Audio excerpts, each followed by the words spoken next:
Hey guys, welcome back to Storky Farmstead. Today's video is just me and Steven just chatting. So it's pretty much unedited. We're not chatting, you're my wife telling me. Okay, so basically I'm his wife. And I was kind of telling him, I was being a little bossy. Actually, we decided to leave. We had gone to his pre-op appointment where they removed that lymph node. It is benign. Thank you, God, which I already knew. But it's nice to get confirmation on that. But his blood pressure was a little high. I was feeling like really bad, really bad. What we found out was we did a sleep study with him. He has severe sleep apnea, 61 episodes in an hour. And so we're waiting to get the CPAP, I think they call it, machine. And you know, they tell me one thing, they're like, your husband's really severe. It's going to be 2 weeks before we get that report to his doctor. What you're telling me that he stops breathing once a minute every hour all night long, but it's going to take you 2 weeks to get all this information, and the doctor probably a week longer after that.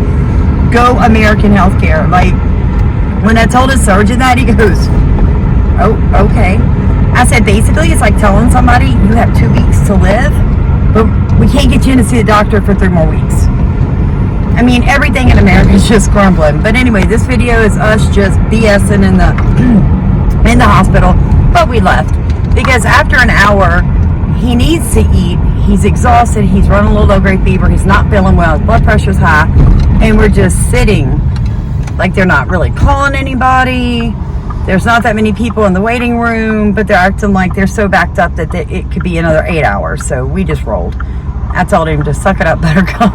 You need some vegetables, didn't I? Quit acting like you don't hear me. What? I said you need some vegetables. What? All right. So enjoy our video. Please like, comment, and subscribe. We are just two normal people. I'm normal. What's that supposed to mean? I think she's alien. He told me that he would hate to be inside my head. No. He said, baby, I feel sorry for you. I said, why do you feel sorry for me? He said, does your brain ever stop working? I went, nope, it is not. I'm always thinking. Apparently mine don't either because of the sleep back me. Yeah, they told us that he never hits the REM sleep, which is why he's feeling so bad. It's why his blood pressure's up. It's why he's gained weight. I mean, because, like, guys, you know, I mean, come on, married couples, people living in the same household. It's very odd for one person to be really, really big and one person to be really, really small. Like, normally... I'm really, really big? You just said I'm really, really big. Good. Hit the button. Okay, so back to what I was saying. It's Aliens? I'm not an alien. It's very odd for two people living in the same household, eating pretty much exactly the same meals, for one to be gaining weight and one to be losing weight. Now, a lot of people are going to be like, no, different metabolism, this, that, and the other. Guys, listen to me. There's more to it than that, okay? I know what I cook. I know how I cook, and I know how I feel. My energy levels are going up. I am losing weight. My skin is getting better. I am more physically strong than ever been. And then I look at my husband, who, by biblical standards, we are one flesh. Like, I don't just take that as a symbolic. I take that as literal. We are one flesh. His coloring is off. You know, he's feeling really bad. He had a lymph node infected in his neck. That's not normal. That's not normal. I mean, no, it's not cancer, but that's an early warning sign. Like, no, I rebuke that. Satan's not stealing from me. So I'm not going to lie to myself. I'm noticing my husband gaining weight. I'm hearing him sleep so poorly that he's waking up with bags under his eyes and his skin is sallow. And I know his blood pressure's up. He's waking up with headaches. So, I mean, we knew it was something. So sleep apnea, as severe as he has, can be very dangerous. So that's what I'm saying. Like, if you are over the food in your home, You know what you're cooking. Like, I know what my animals eat. I talk about this all the time. The concept works like this, guys. Whatever you eat, you are. Okay, food is medicine. But if you're eating low nutrient dense food, and then thinking because, hey, I ate a squash, I'm going to get some vitamin C, but that squash is low in nutrients, you're not getting what you think. So healthy food, healthy eating causes health in your body, right? So my animals get some pelleted feed, right? But they get so much more than that. They get so many vegetables and things that I grow totally organic, nutrient dense on my property. Like, I have a brixometer. So when I tell you my food is nutrient dense, like, Sam can test for certain things. Like, I'm like that kind of science, you know what I'm saying? And we'll get into all that in our videos, but we just started YouTube like 3 months ago, so cut us some slack. I got a lot of topics I'm trying to cover because I see a panic happening across the board. I see people literally running out of the cities, running into the country, and then I'm watching you fall on your face in frustration and irritation, and your marriages are under stress. You're in over your head. You don't know how to feed these animals. You don't know how to care for them. All you can do is medicate, backfeed. And guys, I'm telling you, if you can't get the right nutrients into the meat that you're eating, then when you eat that meat, you're not getting the right nutrients. Do you understand? You can't go eat worm castings and dirt to get nutrients. Like, that's not how that works. You must eat something that has absorbed the proper nutrients for your body to properly take them in. Now, I know that vitamins are great, and I know that all these additives into your food has helped, but guys, all they've really done is mask the fact that we have been being fed nutrients. I don't even know what word I'm looking for. Hold on, give my brain a second, because I'm sitting in the car waiting for him to pump gas and all these vehicles around me. You're basically being fed repeatedly food that lacks nutrients at such an extreme rate, at such an extreme level, that if you truly understand and could comprehend what they have done to the food supply across the world, like, you would be in rebellion. So when I tell you that, like, when you're homesteading, it's not about panic. Homesteading is not a panic response. Homesteading is a desire for clean eating, clean living, debt-free, removing yourself from this rat race, okay? That's what homesteading is. It's security in a different way. But so many people are going about it in the same way you've gone about everything else in your life. And how has that worked for the economy? How's that worked for America? And how's that worked for you? I'm telling you guys, don't go out and buy 7 acres and a farmhouse and a bunch of animals, and then in 6 months or a year, because it's gonna happen, y'all, it's really gonna happen, somebody in your your family loses their job or has to change their job, or the economy crashes and you can't afford pelleted feed, you can't afford gas, all of a sudden you can't afford your mortgage. Guys, I am telling you, buy less acreage that you can afford, okay? Get what you can afford, what you can pay off. And if you accidentally allowed yourself to be convinced that a mortgage was the only way that you could do this, get it paid off. Okay, use your tax return, pay an extra note every year, pay $200 straight to the principal. And I mean to the principal, don't let them put it towards the interest. That's how they catch you guys, because we have taught people how to live with debt. Like, what does it mean to have a credit card, how to pay? When nobody teaches anybody anymore is how to be debt free. I don't have a credit card. So if there's no cash, no money in the account, I go without. And guess what, guys? Neither me nor my husband nor my children, none of us, none of the animals on our property, none of us are starving. Electricity's still on. Still have a nice cell phone. That's what I'm saying. Like, you're gonna have to cut corners, guys. Come on, if you want to homestead, You will have to face some really ugly truths, but it's amazing life. And I just want to encourage you in that. If God put it on your heart to do it, He'll give you a way to do it that meets His biblical principles. Okay? I mean that. If you ask Him to. But if you try to do it in your own strength, you're going to fail. So enjoy the rest of this video. Thank you for watching. Please like, comment, and subscribe so that other viewers hear our message. Because without you guys rowing in our boats, we wouldn't be almost to 600 subscribers in 3 months. Thank you so much. What if they don't have any experience?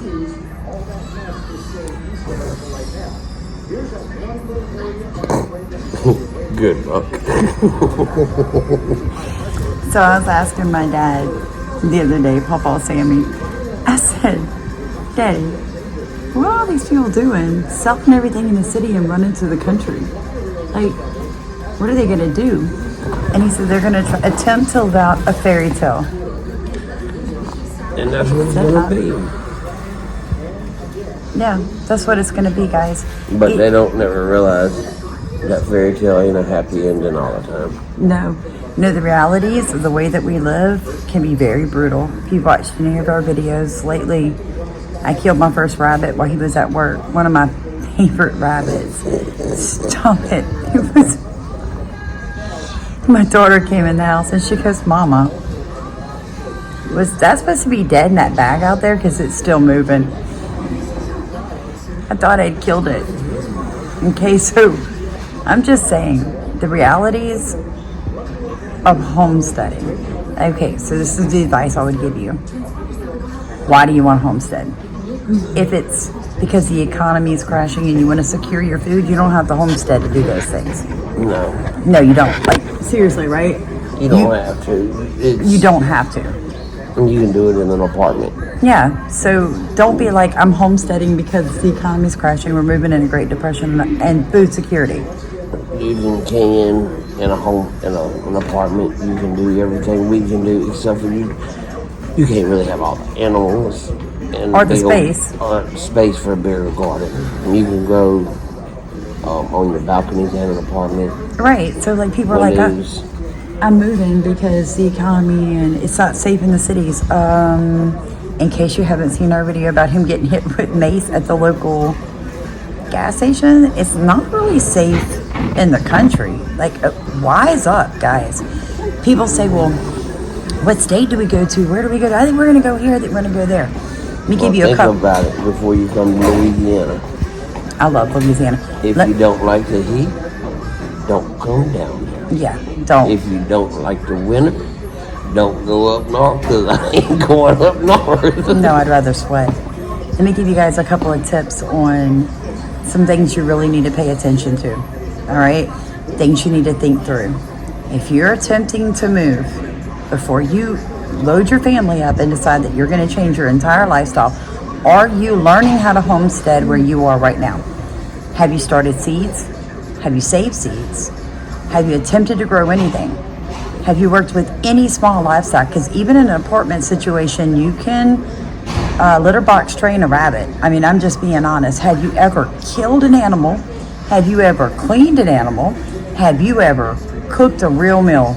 And don't tell me a box meal is a real meal, because no, guys, it's not. I still like them. It's comfort food to you, but he was raised in an orphanage, so that was comfort food. I mean, I get that, you know. So those are my things. Like, before you move at all, answer those questions.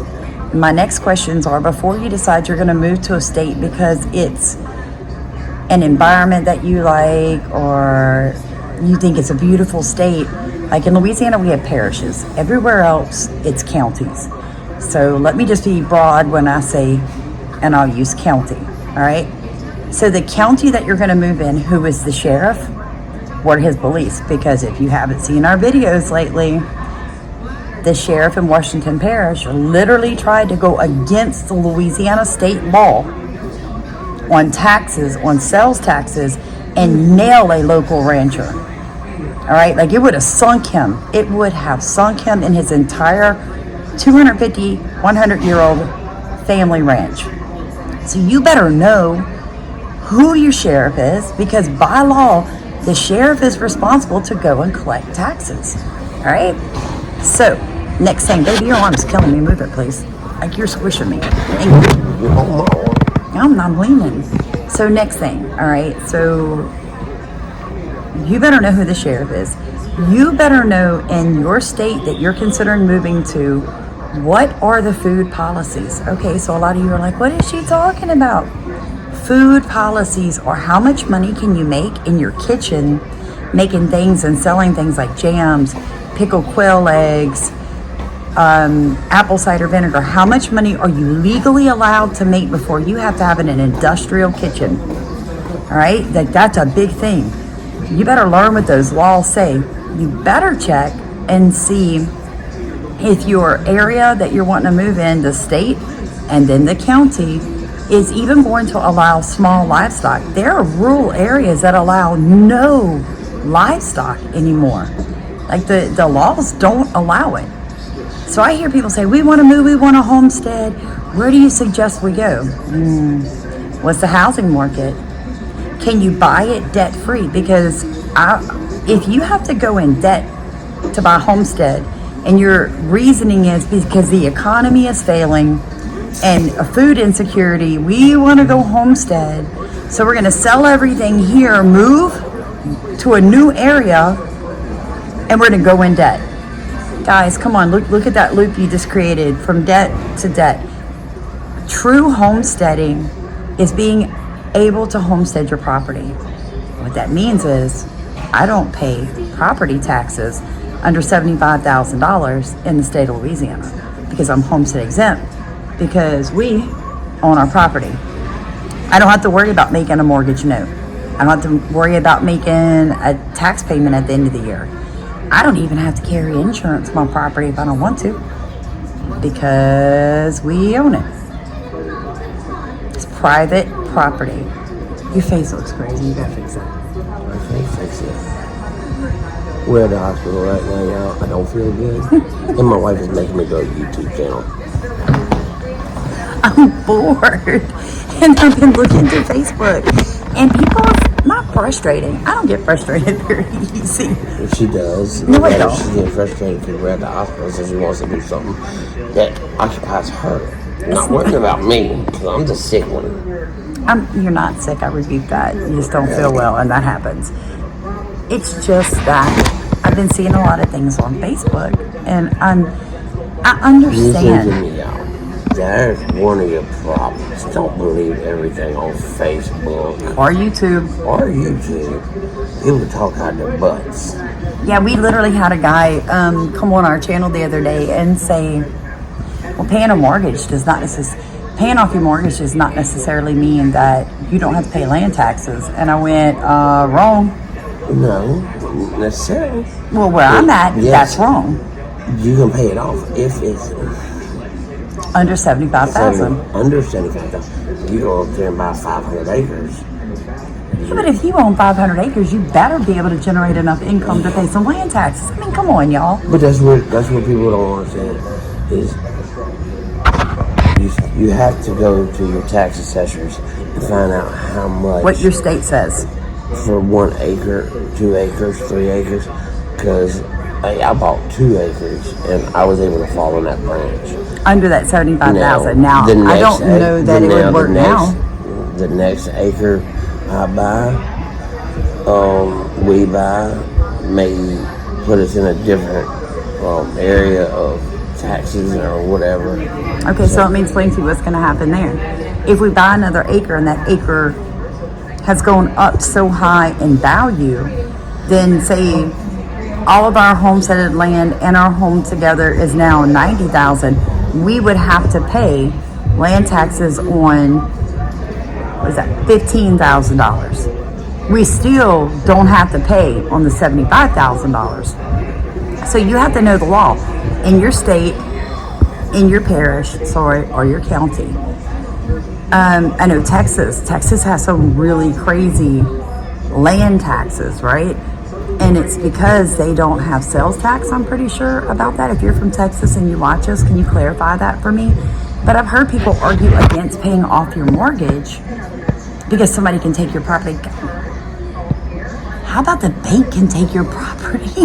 Like, are you kidding me? Let the economy crash. Because what's going to happen is the bubble's going to pop. Nobody's spending money anymore. So when people quit spending money at businesses, they lay people off, y'all. They fire them because they don't need you. They can't afford you. So when people begin to lose their jobs, they lose their income. And then they begin to not be able to pay their mortgages. And guess what the mortgage companies do? Tell them what the mortgage company does when you don't pay a mortgage. They take what they own. They take what they own. They You don't own care. nothing. Right. Like, this really happened to my parents.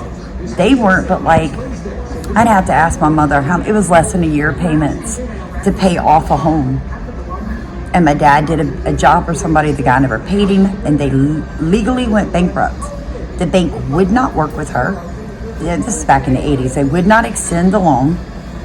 She had less than a year to pay on it, and they lost everything. 1 year left to pay on it, and they lost everything. So don't tell me not paying your mortgage is smart. The Bible says, be a lender, not a borrower, for a reason. So this video is going to be kind of crazy. The camera's moving everywhere.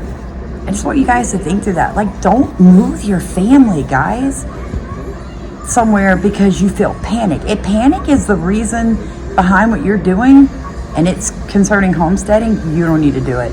And I firmly believe that, okay? Homesteading comes from a different desire. Homesteading is a desire for cleaner food. It's for husbandry, animal husbandry. It's for stewarding what God gave you correctly and humanely. It's because you want to be independent. It's because God put it on your heart to take care of yourself and to begin to prepare what the future has coming. But I don't feel panicked. I don't feel stressed.